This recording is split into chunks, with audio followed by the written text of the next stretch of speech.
बुद्धवासी सुदर्शन विजय आव्हाड यांच्या 11व्या जयंतीनिमित्ताने इगतपुरी येथील डॉ. बाबासाहेब आंबेडकर वसतिगृहातील विद्यार्थ्यांसाठी विविध फायदेशीर उपक्रम राबवण्यात आले. सर्व विद्यार्थ्यांसाठी दैनंदिन उपयोगाचे भोजन पात्र आणि रेल्वे रुग्णालयातील रुग्णांना फळ वाटप करण्यात आले.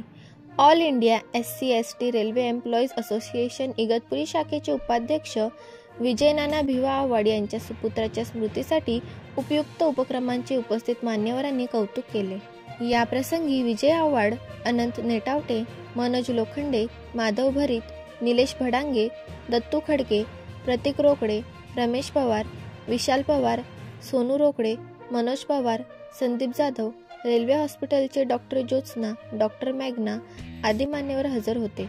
हॉस्पिटल कर्मचारी, वसतिगृह कर्मचारी आदींनी कार्यक्रमासाठी परिश्रम घेतले.